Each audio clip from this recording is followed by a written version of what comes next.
Welcome to a journey through one of the most chilling and carefully concealed crimes in Arizona Territory history. Before we begin this documented account, I invite you to share in the comments where you're watching from and what time of day or night you're experiencing this story. We're fascinated to know how far these dark tales from the American frontier reach across the world.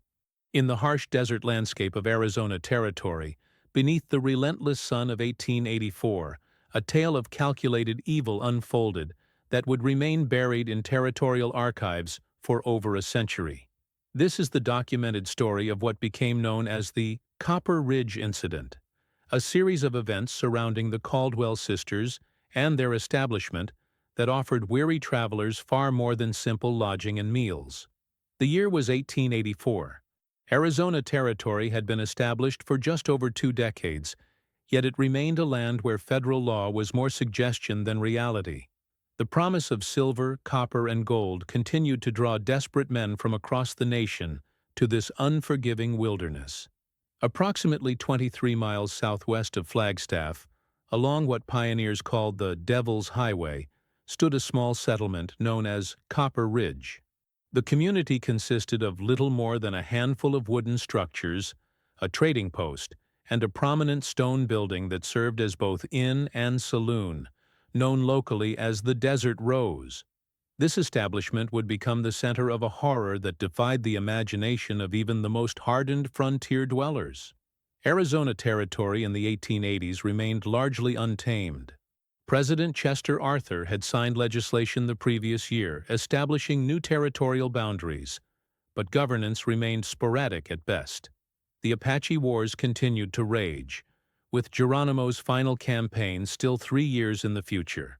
The Southern Pacific Railroad had reached Tucson in 1880, but vast stretches of the territory remained accessible only by wagon train or horseback, making travel dangerous and communication unreliable.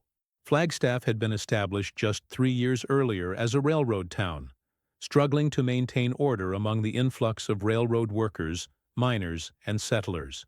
The territorial government maintained minimal presence outside major settlements, relying on appointed marshals who often covered areas larger than entire eastern states. Local law enforcement consisted of whatever authority individual communities could muster, often little more than armed citizens with questionable legal standing. It was against this backdrop of limited oversight and abundant opportunity that the Caldwell Sisters established their deadly enterprise. According to territorial records and accounts from the Flagstaff Champion newspaper, the Desert Rose was owned and operated by Sisters Victoria and Catherine Caldwell, who had arrived from Kansas in the spring of 1883. The women, aged 31 and 28 respectively, presented an unusual sight in a landscape dominated by rough men seeking fortune. Their arrival was noted in the territorial newspaper with a brief mention that 2 sisters of refined bearing had established a respectable lodging house at Copper Ridge, offering clean accommodations and home-cooked meals to the weary traveler. What the newspaper failed to investigate was how these women had appeared with resources that seemed far beyond their modest claimed backgrounds.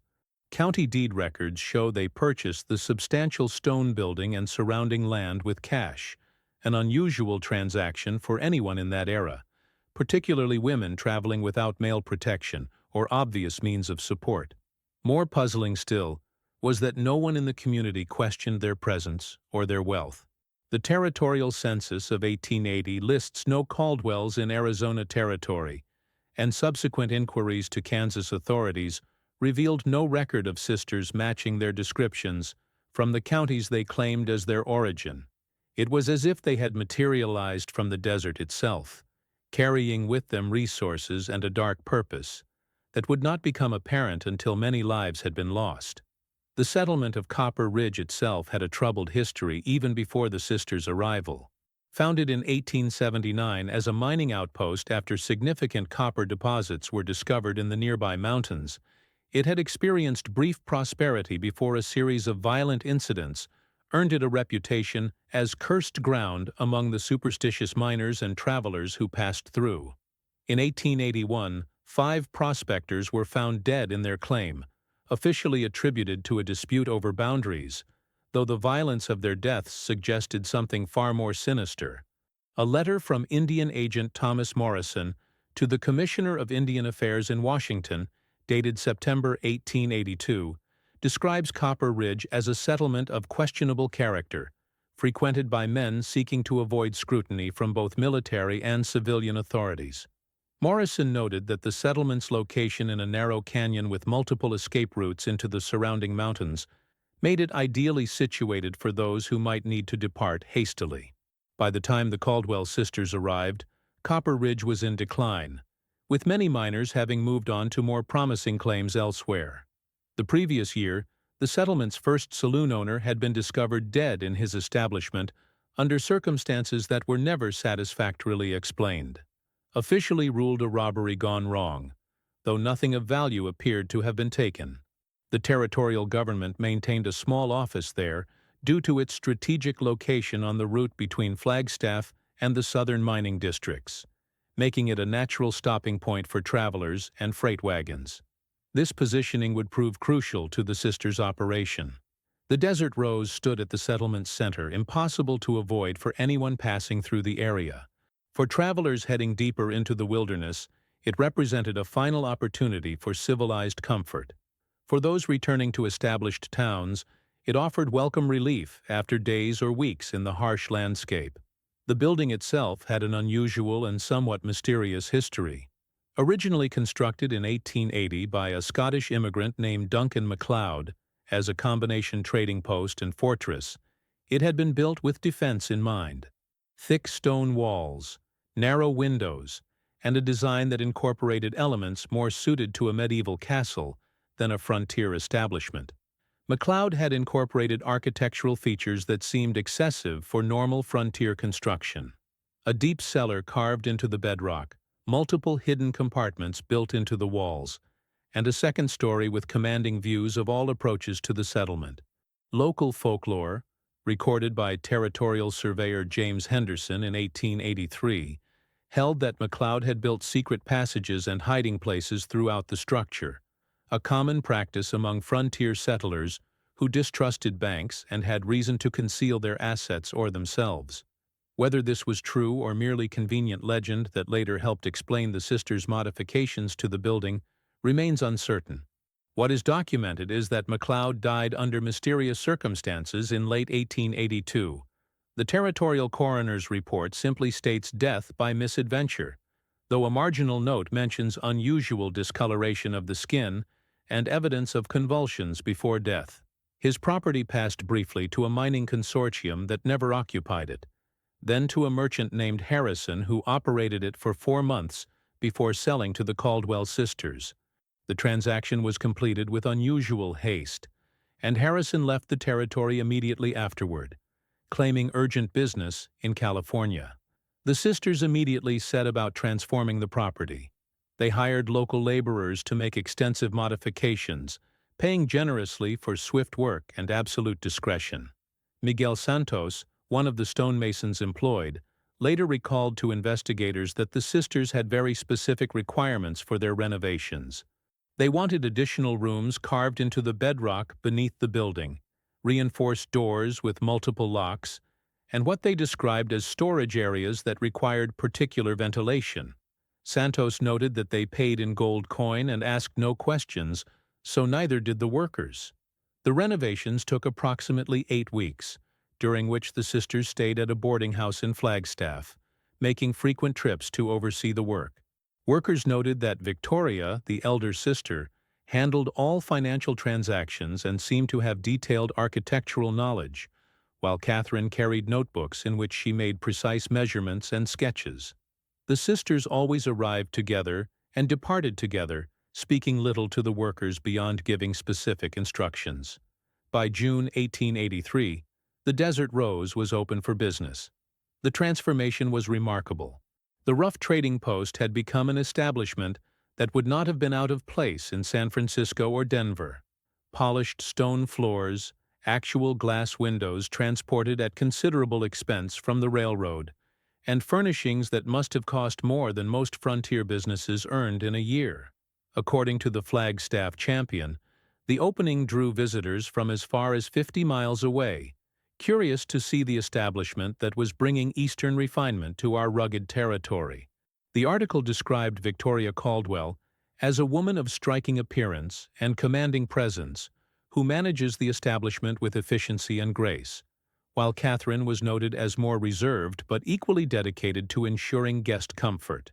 The sisters quickly established a reputation for running a superior establishment, unusual in a frontier environment where most inns offered little more than a roof and basic meals. The Desert Rose, by contrast, served quality food at regular hours, maintained strict standards of cleanliness, and enforced rules about behavior that kept out the rougher element common to frontier establishments. Fighting, excessive drinking, and crude behavior were not tolerated, with offenders permanently barred from returning. This atmosphere of relative refinement attracted a different clientele than typical frontier establishments. While local miners and cowboys occasionally visited, the Desert Rose primarily drew travelers of means: merchants, investors, territorial officials, and others whose business brought them to the territory and who could afford superior accommodations. It was precisely this clientele that would prove most valuable and vulnerable to the sisters' true enterprise. The first 6 months of operation passed without notable incident. The sisters became familiar figures in the small community, though they maintained careful distance from too much familiarity. They attended occasional social gatherings in Flagstaff, but formed no close friendships. They contributed appropriately to community causes, particularly those that enhanced their reputation: a donation to support the territorial school, funds for a new church-building fund, support for a sheriff's posse pursuing cattle rustlers. Victoria, the more socially adept of the pair, cultivated relationships with territorial officials and businessmen who passed through, engaging them in conversation about their affairs, and ensuring they received exceptional treatment at the Desert Rose. Catherine, by contrast, remained largely in the background, efficient but reserved, speaking little but observing everything with an intensity that some guests found unsettling. The first documented irregularity associated with the Caldwell Sisters appears in a complaint filed with the Territorial Marshal's Office in September 1884. A telegram from Mrs. Helen Morrison of Denver inquired about her husband, Charles Morrison, a mining equipment supplier who had traveled to Arizona Territory and whose last correspondence mentioned taking lodging at an establishment run by two sisters near Flagstaff. The Marshal's investigation concluded that Mr. Morrison had likely continued his journey to Mexico, where mining operations offered substantial opportunities for equipment suppliers. His luggage, however, remained in storage at the Desert Rose, allegedly left behind with instructions to forward it to Tucson when convenient. What the official report failed to mention, but was recorded in Deputy Marshal Frank Coleman's personal journal discovered decades later, was that Morrison had been carrying nearly $8,000 in bank drafts and gold coin, a fortune in 1884. The deputy noted that inquiries to banking houses in Flagstaff revealed no drafts in Morrison's name had been cashed, despite the sisters' claims that he had conducted substantial business before departing. Coleman wrote in his journal that something unsettled him about the sisters' manner when questioned about Morrison. Their responses seemed too rehearsed, too perfectly coordinated, as if they had prepared for such inquiries. He noted that both women maintained steady eye contact throughout questioning, unusual for frontier women when speaking with law enforcement, and that their account of Morrison's departure contained small inconsistencies that troubled him. Charles Morrison's background, pieced together from Denver business records and his wife's subsequent correspondence with authorities, reveals he was a 45-year-old former railroad worker who had built a successful business supplying mining operations throughout Colorado and Wyoming. His journey to Arizona was for the purpose of establishing supply contracts with several large mining operations near what is now Jerome. According to his last letter to his wife, dated August 20th, he had completed preliminary negotiations and found the opportunities even more promising than expected. He mentioned staying at a surprisingly elegant establishment run by two refined sisters from Kansas and his intention to finalize several major contracts before returning home with excellent news. He was never seen again. This was the first thread in what would become a pattern of disappearances associated with the Desert Rose. Between August 1884 and March 1885, territorial records indicate that at least 9 men of substantial means who passed through Copper Ridge were never documented as having reached their intended destinations. In each case, the last confirmed sighting was at the Desert Rose.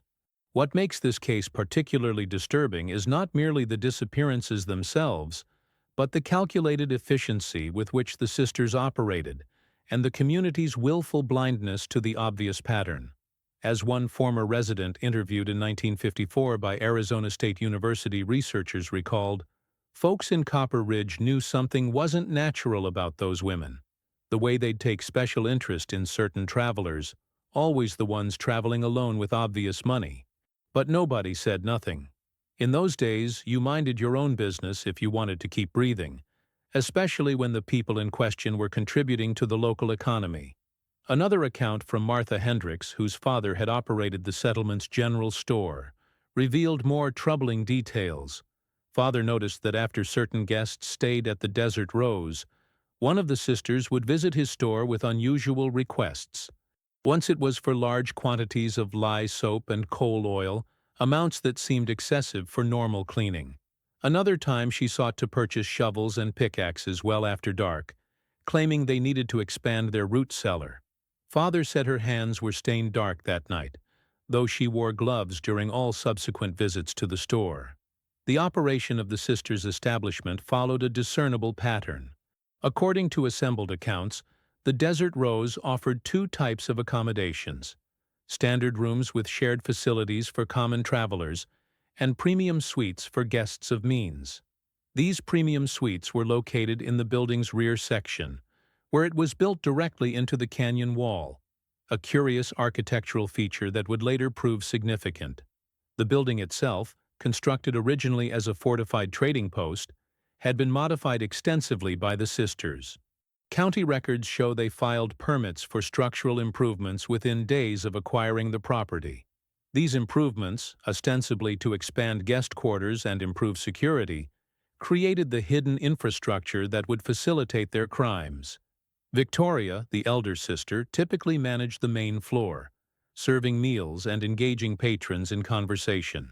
She was described in multiple accounts as handsome rather than beautiful, with dark hair always perfectly arranged and eyes that seemed to evaluate rather than simply observe. She possessed a remarkable memory for details and an ability to extract information from guests without appearing intrusive. A letter from Benjamin Crawford, a Philadelphia banker who would later become one of the sisters' victims, to his business partner in September 1884, mentions Victoria in glowing terms. The proprietress here is a most remarkable woman.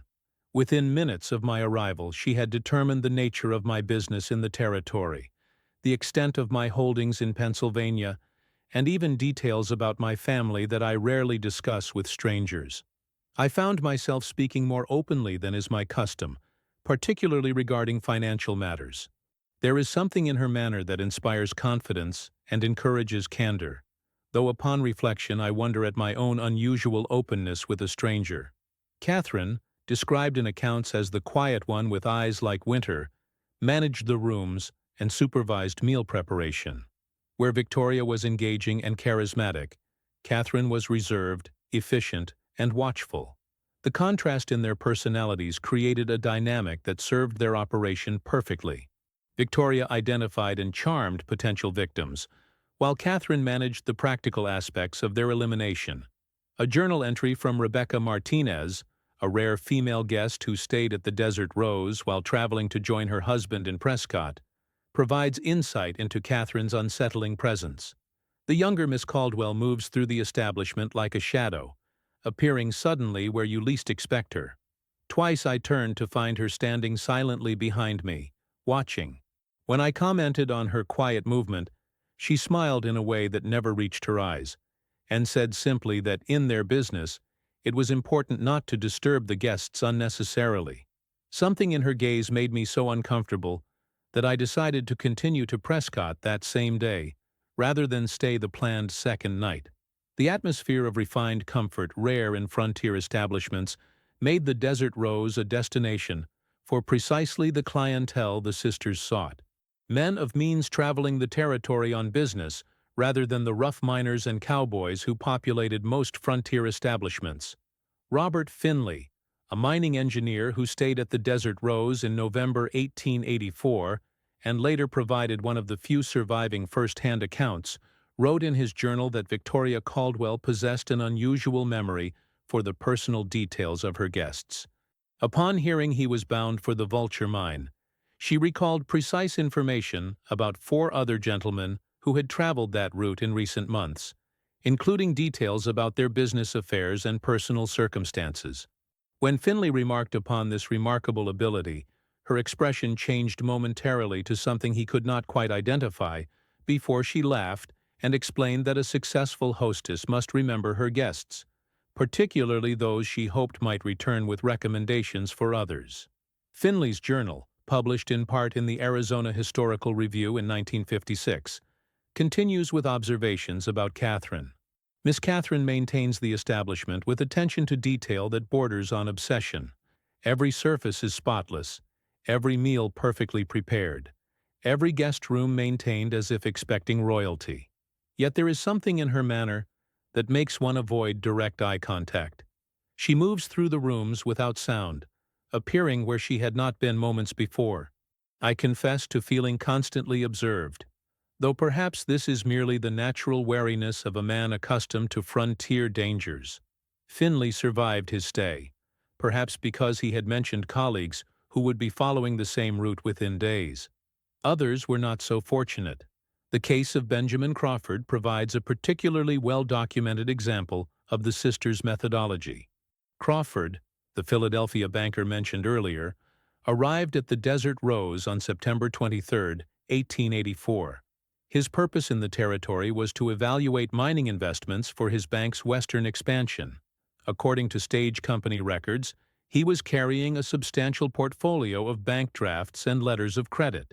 Victoria Caldwell personally welcomed him and spent considerable time during dinner discussing his itinerary and business interests.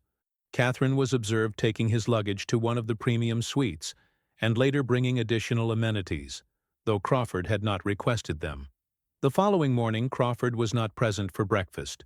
When other guests inquired, Victoria explained that he had departed before dawn, having received urgent word that required him to proceed directly to Phoenix rather than continuing to the northern mining districts as originally planned.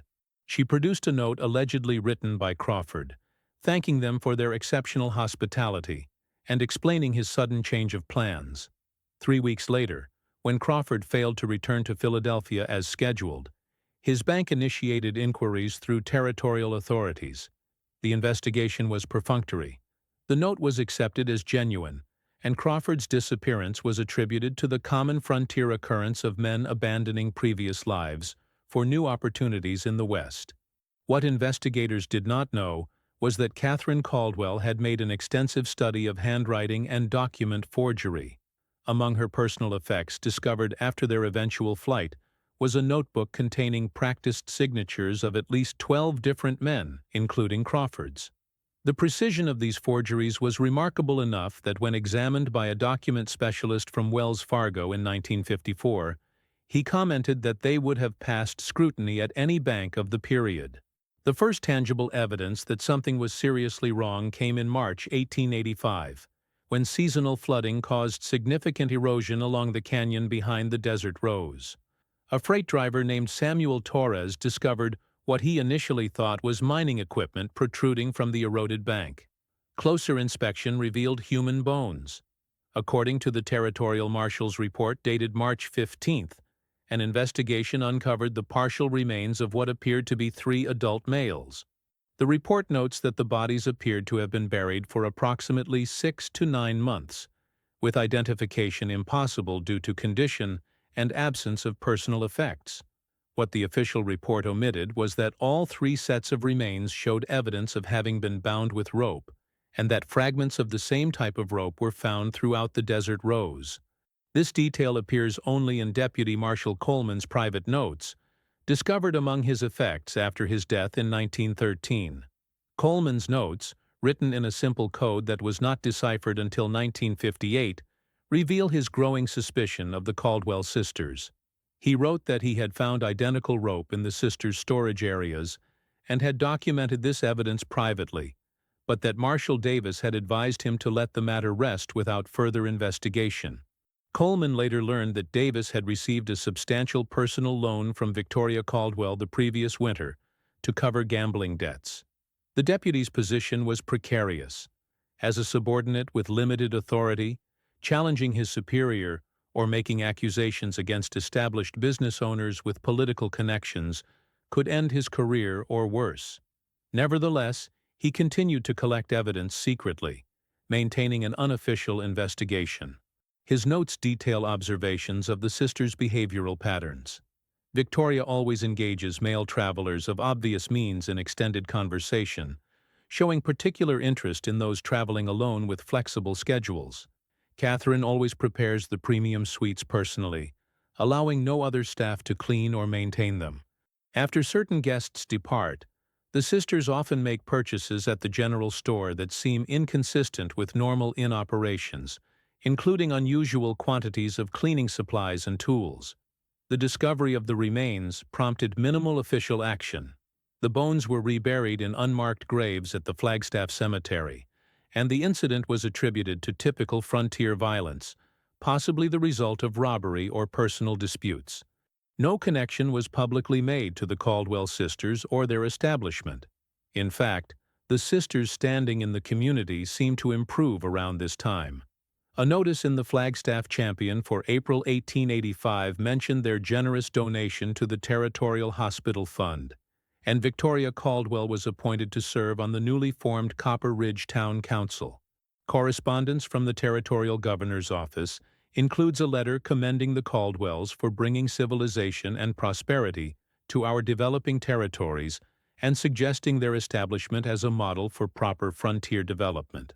The letter specifically mentions their discretion regarding matters that might otherwise discourage investment in our promising region. This veneer of respectability was carefully maintained through what was later revealed to be an extensive system of documentation and planning.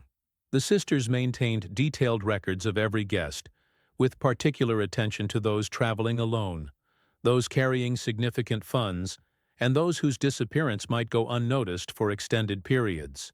These records, discovered decades later, contained coded entries that researchers from Northern Arizona University partially deciphered in 1965. The code used simple letter substitutions and referred to potential victims as merchandise, with detailed annotations about their value and processing requirements. One entry dated October 7, 1884, reads when decoded, "Denver merchandise arrived today. Quality exceptional. Processing scheduled after thorough assessment of documentation. V will handle financial instruments, while C prepares the special accommodation. Estimated yield substantial." Another from December 15th of the same year states, "Philadelphia banker processed successfully. Yield exceeded expectations at $12,000 in negotiable instruments, plus property documentation requiring careful handling. Personal effects disposed of as planned." C concerned about recent inquiry from Denver regarding previous acquisition, but our security arrangements remain intact. A particularly disturbing entry from February 1885 reads, "Processing of St. Louis investor. Completed with unexpected complications. Subject regained consciousness during procedure, requiring C to employ additional measures. Significant cleanup required, necessitating 3-day closure for thorough sanitization. Will claim water damage to explain temporary closure and any residual odors." The special accommodation referenced in these entries was later identified as a concealed chamber built into the canyon wall behind the Desert Rose, accessible only through a hidden panel in one of the premium suites. The dimensions of this chamber, approximately 10 feet by 12 feet with a sloped floor leading to a drainage tunnel, suggested its grim purpose. Archaeological examination of the site in 1957 revealed extensive bloodstains that had soaked into the stone floor and evidence of repeated cleaning with strong chemicals. Metal rings embedded in the walls indicated that restraints had been regularly employed. The drainage tunnel, roughly 40 feet in length, emerged in dense brush along the canyon floor, providing a concealed route for disposing of bodies. The sisters' method appears to have been methodical and well-planned. According to reconstructed events based on discovered documentation and physical evidence, they would identify victims who met specific criteria: traveling alone, carrying substantial funds, and unlikely to be immediately missed. These guests would be assigned to the premium suite with access to the hidden chamber. During the night, likely after serving drugged refreshments, analysis of preserved bottles found on the property in 1954 showed residue consistent with laudanum and chloral hydrate mixed with wine. The sisters would move the incapacitated victim into the concealed chamber. There they would eliminate the victim through methods that remain speculative due to lack of forensic evidence, before systematically robbing them of valuables and documents. A journal entry attributed to Catherine, though handwriting analysis remains inconclusive, provides insight into their cold methodology. V insists on extensive conversation with subjects before processing, claiming it helps her create more convincing forgeries afterward. I find this unnecessary exposure to risk, but her document work has prevented inquiries thus far. The Morrison matter demonstrates our system's effectiveness, though we must be more thorough with personal effects. The pocket watch was an oversight that could have caused problems. Another entry dated January 1885 reveals the calculated nature of their operation. V suggests expanding capacity by adding a second processing chamber. I disagree strongly. Current volume is manageable, and expansion increases discovery risk exponentially. Better to maintain selectivity over quantity. The merchandise we choose must continue meeting our established criteria: solitary, wealthy, and transient. Deviation from this profile has proven problematic previously. Bodies were apparently disposed of through the drainage tunnel leading to the canyon floor, buried in locations subject to seasonal flooding that would naturally conceal evidence over time. The sophistication of this operation suggests the sisters were experienced criminals rather than opportunistic killers. Research by historian Margaret Thompson in 1969 uncovered evidence suggesting the Caldwells may have operated previously under different names in Kansas and Colorado, always in frontier settings where transient populations and limited law enforcement created ideal conditions for their predation. Newspaper accounts from Dodge City in 1881 mention the mysterious disappearance of 4 travelers who had stayed at a boarding house run by 2 sisters of refined appearance who left the area abruptly shortly thereafter. A wanted notice from Denver, dated 1882, describes 2 women matching the Caldwell's general description, sought for questioning in connection with the disappearance of a wealthy cattle buyer. The notice was never followed up, and no arrests were made. The sisters, if indeed they were the same women, had moved on before authorities could connect them to the missing man. This pattern suggests a systematic migratory predation strategy. Establish a respectable business in a frontier area, operate until suspicions arise, then relocate with accumulated wealth to establish new identities elsewhere. Arizona Territory, with its sparse population, limited communication infrastructure, and general lawlessness, represented an ideal operating environment for such predators. What remains most disturbing about the case is how the sisters maintained their operation despite growing suspicions among locals. Evidence suggests they employed strategic bribery, blackmail, and community manipulation to protect themselves.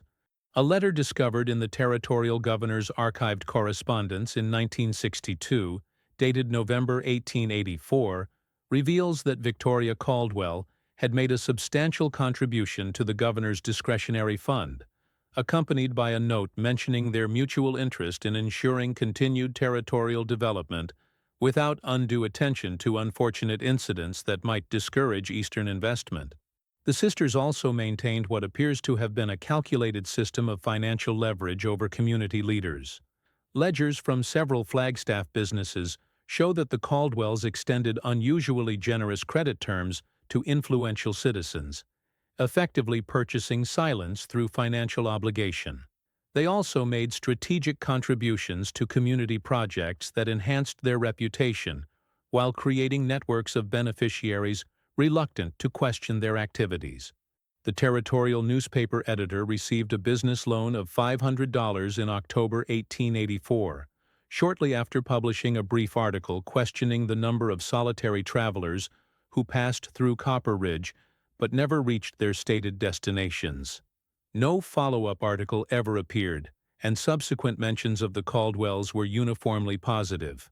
More sinister was their apparent collection of compromising information about local officials and prominent citizens. Victoria's position as hostess allowed her to observe indiscretions and gather confessions from men whose judgment was impaired by alcohol. Catherine's quiet efficiency gave her access to private correspondence and personal belongings that revealed secrets. They also appear to have known precisely which officials visited prostitutes, accumulated gambling debts, or engaged in other activities that might compromise their standing if revealed. A small leather-bound book discovered among their abandoned possessions contained coded notes about various prominent citizens, including details that could only have been obtained through intimate knowledge of their private affairs. One entry, partially decoded, reads, "Judge Harrison visits Chinese establishment every Thursday evening, pays premium for discretion, mentioned during intoxication that his wife believes he attends Masonic meetings."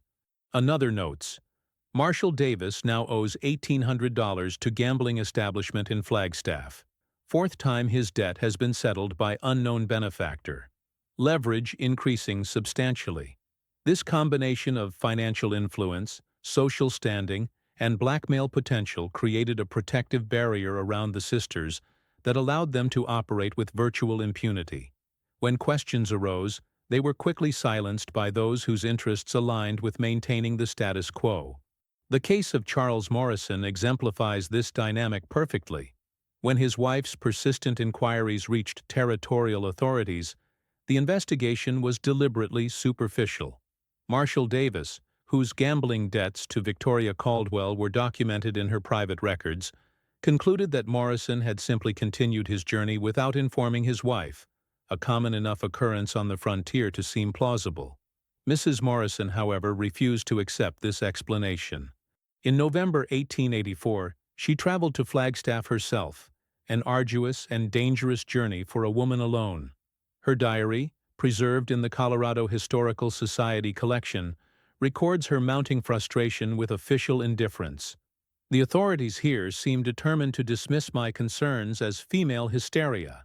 When I mentioned specific inconsistencies in the account provided by the Caldwell women, Marshall Davis became quite agitated and suggested I was overtired from my journey and perhaps imagining conspiracies where none existed. He advised me to return to Denver and await word from Charles, assuring me that many men find the freedom of the territories too appealing to hurry home." His implication was clear and deeply insulting. Helen Morrison's persistence might eventually have exposed the truth, but events overtook her investigation. She remained in Flagstaff for 2 weeks, conducting her own inquiries despite official discouragement. She even visited the Desert Rose, where she reported that Victoria Caldwell was excessively accommodating, yet her eyes remained as cold as mountain snow.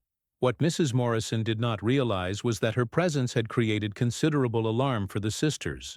A coded entry dated November 20, 1884, indicates they were seriously considering processing Denver widow, despite obvious complications, suggesting they contemplated eliminating her as well. Only the presence of a traveling companion, a cousin who joined her investigation, appears to have prevented this outcome.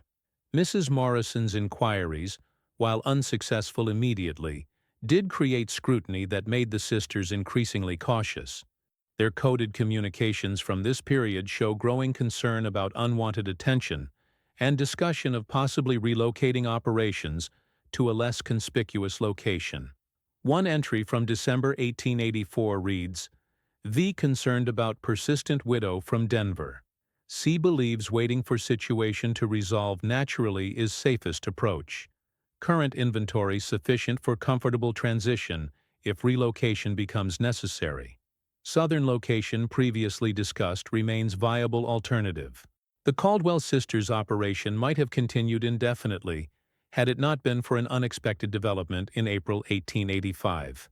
A severe spring storm caused a section of the canyon wall behind the Desert Rose to collapse, exposing part of the hidden chamber and drainage system. According to the Flagstaff Champion account published April 28, the collapse occurred during the night, and by morning the Caldwell sisters had vanished without trace. The article states simply that the proprietresses of the Desert Rose establishment at Copper Ridge departed unexpectedly following significant structural damage to their property during Tuesday's storm. Territorial authorities investigating the scene discovered evidence that may resolve several outstanding missing persons cases. This understated report concealed a gruesome discovery. The collapse had revealed not only the hidden chamber but also a previously concealed storage area containing personal effects belonging to at least 7 different individuals, all of whom had been reported missing over the previous year. These items included pocket watches, correspondence, distinctive clothing, and business documents described in missing persons reports.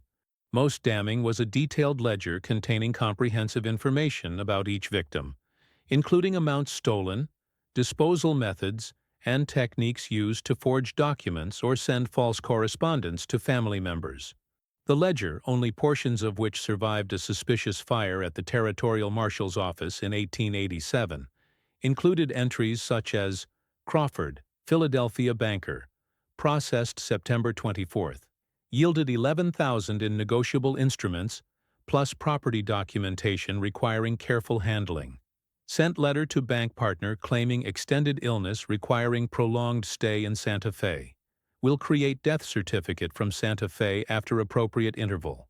Another entry noted, Williams, Boston merchant, exceptional quality merchandise, unexpectedly carrying bearer bonds requiring delicate handling. Catherine concerned about disposal given recent attention, resolved by using deeper location north of usual site. The Phoenix Herald ran a front-page story on May 5, 1885, with the headline, Chamber of Horrors discovered in Arizona Territory, female proprietresses suspected in multiple murders. The article described the Caldwells as women of seemingly refined bearing, who concealed monstrous appetites for murder and theft, and estimated they might have claimed upwards of 15 victims. The Denver Post followed with extensive coverage, particularly focused on the Morrison case, running several articles criticizing territorial authorities for their failure to investigate disappearances properly. One editorial stated that the negligence of Arizona officials raises serious questions about territorial governance competence and the safety of legitimate business travelers in the region. These articles prompted a congressional inquiry into law enforcement practices in Western territories. Though like many such investigations of the era, it produced reports but little substantive reform. The territorial governor, facing mounting criticism, authorized a more thorough investigation, though some suspected this was primarily to deflect attention from his own possible connections to the case. Despite an extensive manhunt, the Caldwell sisters were never apprehended. Reports placed them on a southbound freight wagon the night of the storm, but the trail went cold near the Mexican border. Territorial communications with Mexican authorities proved fruitless, though unconfirmed reports suggested the women may have established themselves in Sonora under different identities. The night clerk at the Flagstaff Freight Depot later testified that 2 women matching the Caldwells' description had arranged transport south at approximately midnight on April 26, paying for passage with gold coin and carrying substantial luggage. He noted that the younger woman appeared nervous while the elder remained composed despite the unusual hour and circumstances. A telegraph operator in Phoenix reported seeing 2 women of similar description boarding a coach bound for Nogales on April 28. After that, the trail vanishes completely. Some historians suggest the sisters may have maintained emergency escape plans, possibly including false identity documents and cached funds at strategic locations along their intended escape route. The investigation that followed revealed the staggering scope of their crimes. Based on financial records and the coded notebooks, authorities estimated that the sisters had murdered between 13 and 21 individuals over their 22 months of operation, acquiring what would be equivalent to nearly $3 million today in cash, property deeds, and negotiable instruments. The most conservative accounting, based solely on documented disappearances and recovered evidence, confirmed 13 victims. Charles Morrison, Denver equipment supplier, last seen August 1884. Benjamin Crawford, Philadelphia banker, September 1884. Thomas Williams, Boston merchant, October 1884. Robert Hayes, Chicago investor, November 1884. Samuel Richardson, St. Louis attorney, December 1884. Frederick Mason, New York mining investor, January 1885. William Porter, San Francisco shipping magnate, February 1885. George Patterson, Baltimore merchant, March 1885. Edward Sullivan, Boston real estate developer, March 1885. The case of Robert Hayes is particularly well documented due to his prominence in Chicago society and his family's extensive efforts to determine his fate. Hayes, a 52-year-old investment banker, had traveled west to evaluate mining opportunities for his firm's expansion into Western markets. According to railroad records, he arrived in Flagstaff on November 8, 1884, and spent 3 days meeting with territorial officials and local business leaders.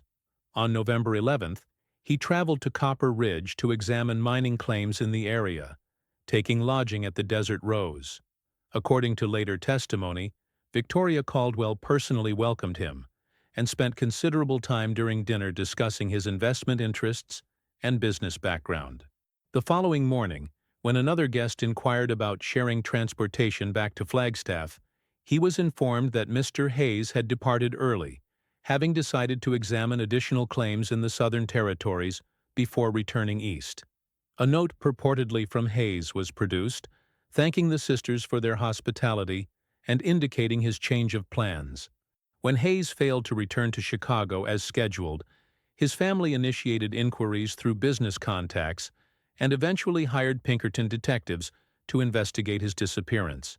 The Pinkerton agent, Marcus Webb, traveled to Arizona in January 1885, visiting both Flagstaff and Copper Ridge. His report, submitted to the Hayes family and later provided to territorial authorities, noted several troubling inconsistencies in the account given by the Caldwell sisters.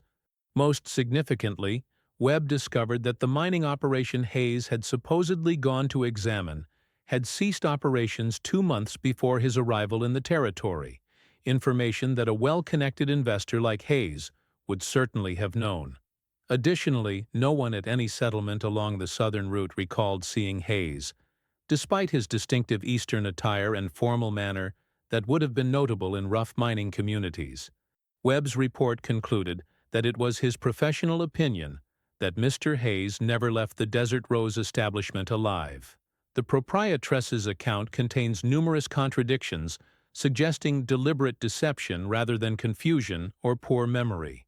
He recommended immediate involvement of federal authorities at the highest level. The Hayes family forwarded this report to both the territorial governor and federal authorities in Washington. Whether due to the Caldwell's influence or bureaucratic inefficiency, no substantial action was taken before the April storm revealed the truth. The actual death toll may have been significantly higher, as the sisters' records hinted at additional victims not matched to known missing persons reports. The frontier nature of the territory meant many travelers passed through unregistered, their disappearances potentially unnoticed or unreported for months. Forensic excavation of the canyon floor in summer 1885 uncovered human remains in 9 distinct locations, though flooding and scavenger activity had rendered complete recovery and identification impossible. The remains were collected and interred in a common grave in Flagstaff, marked only with the date of their discovery. Dr.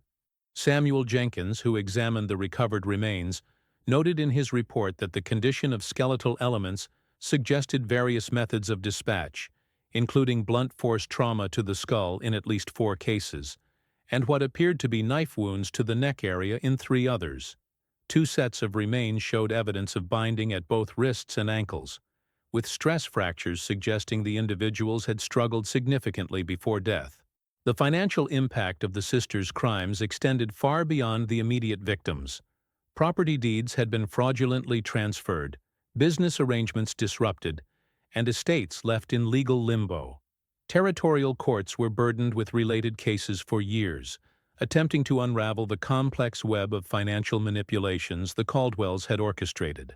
One particularly troubling aspect that emerged during this process was evidence of extensive official complicity. The territorial governor resigned abruptly in May 1885, ostensibly for health reasons, though correspondence suggests he feared exposure of his financial connections to the Caldwells.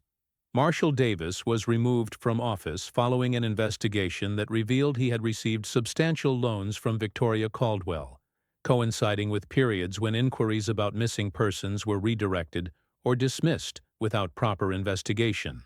A federal investigation, conducted reluctantly and only after significant pressure from Eastern newspapers and families of victims, concluded in its report that the ability of the Caldwell women to operate their criminal enterprise for such an extended period suggests a troubling degree of official negligence at best and active collusion at worst. The apparent reluctance of territorial officials to investigate legitimate inquiries regarding missing persons points to systematic failure of governance that merits comprehensive reform of territorial administration. No such reform materialized, however, and within 2 years the case had faded from national attention, though it remained significant in local memory and folklore. The Desert Rose itself was not immediately demolished. Records indicate it passed through several owners over the next decade, though none managed to operate it successfully. Local accounts suggest guests reported unexplained cold spots and disturbing sounds in the premium suites, though these are likely embellishments added to the narrative over time. A diary entry from Marcus Thompson, who briefly operated the building as a trading post in 1888, notes that he could not keep employees, as all complained of unease, particularly in the rear rooms.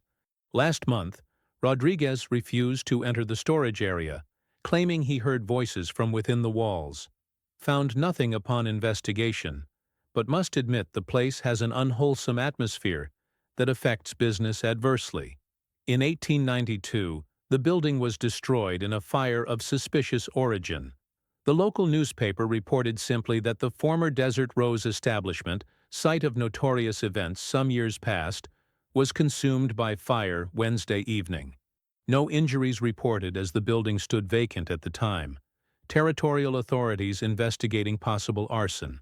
Later accounts suggest the fire may have been deliberately set by local residents who considered the building a constant reminder of the darkness that had occurred there, and a blight on the community's reputation. No charges were filed, and the investigation was closed without conclusion. The land remained vacant thereafter, and the settlement of Copper Ridge gradually declined as mining operations shifted to more productive areas. By 1900, it was essentially abandoned, becoming one of many ghost towns scattered across the Arizona landscape. The case of the Caldwell sisters might have faded entirely from historical memory had it not been for an Arizona State University research project in 1954. Graduate student Robert Martinez, researching territorial crime patterns, discovered references to the case in archived territorial reports. His subsequent investigation, including interviews with elderly residents who remembered the incidents and archaeological excavation of the former Desert Rose site, brought the case back to public attention. Martinez's doctoral dissertation, Predators in Petticoats, The Caldwell Sisters and Frontier Justice, remains the most comprehensive academic analysis of the case. Martinez's work was significant not only for documenting the Caldwell's crimes, but for exposing the social and political conditions that allowed them to operate with impunity.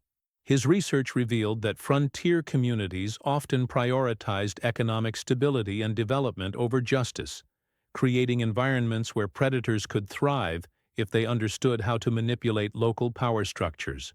What made the Caldwells so effective, Martinez wrote, was not merely their willingness to kill for profit, but their sophisticated understanding of frontier social dynamics. They recognized that in a society where economic development was the primary concern, those who contributed to prosperity would be protected, while transient victims would be quickly forgotten. They exploited not just individual victims, but the collective values and priorities of a community that valued progress over protection of strangers. The archaeological excavation conducted as part of Martinez's research uncovered additional evidence that had been missed or ignored in the original investigation.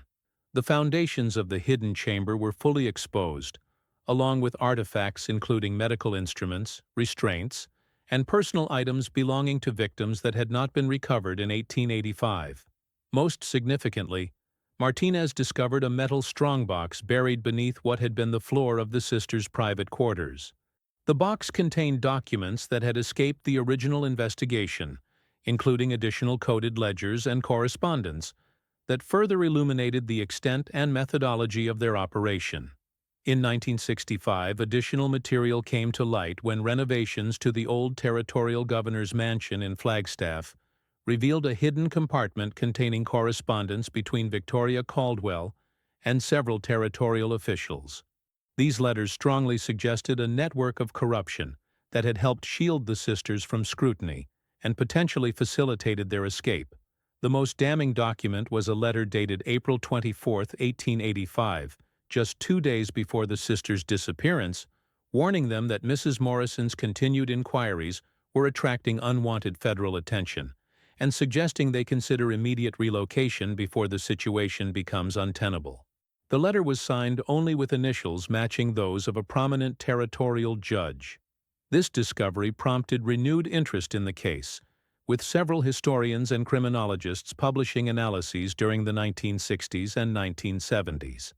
The Caldwell case became a significant study in frontier justice and the particular dynamics that allowed female criminals to operate differently than their male counterparts. Archaeological work at the site in the 1960s recovered additional artifacts, including personal items belonging to victims and tools likely used in their elimination. Analysis of soil samples revealed traces of human remains in multiple locations around the former establishment, suggesting the sisters' disposal activities had been more extensive than initially documented. The last verified information about the Caldwell sisters comes from a death certificate discovered in Hermosillo, Mexico archives in 1971. The document, dated September 7, 1903, records the death of Señora Victoria Vasquez, formerly of the United States, with an age approximately matching what Victoria Caldwell's would have been. The cause of death is listed as heart failure, though notes indicate the attending physician suspected poisoning based on symptoms described by witnesses. No corresponding record for Catherine was ever found, leading to speculation that she may have been responsible for her sister's death, continuing a pattern of betrayal and elimination that characterized their known history. A tantalizing footnote to this theory emerged in 1973 when historian Dr. Patricia Reeves, researching women business owners in the American Southwest, discovered records of a Mrs. Catherine Martinez who operated a successful boarding house in Guadalajara, Mexico, from 1903 to 1918. Described as an American widow of refined manners and considerable business acumen, this woman accumulated substantial property before disappearing abruptly, following inquiries from American authorities about a series of guests who had vanished after staying at her establishment. Mexican police records, translated and published in the Journal of Borderland Studies in 1978, indicate that authorities suspected Martinez of multiple homicides but were unable to gather sufficient evidence for prosecution. The description of her methodology, drugging solitary travelers of means and disposing of their bodies in a ravine behind her property, bears striking similarities to the Caldwell's Arizona operation. If this was indeed Catherine Caldwell, it suggests she continued her predatory activities for decades after escaping Arizona, adapting her methods to new circumstances while maintaining the same basic pattern of identifying, isolating, and eliminating wealthy victims. The final fate of Mrs. Martinez remains unknown, as she vanished from Guadalajara in 1918 amid the chaos of the Mexican Revolution, leaving behind property that, like the Desert Rose before it, was later destroyed by fire under mysterious circumstances. The site where the Desert Rose once stood is now part of the Coconino National Forest. Nothing remains of the structure except scattered foundation stones and the occasional rusted artifact uncovered by erosion. Hikers in the area have reported feeling watched or experiencing unexplained unease, though this is likely the power of suggestion given the location's grim history. In 1967, the Arizona Historical Society placed a modest marker near the site, acknowledging the Caldwell crimes without sensationalizing them.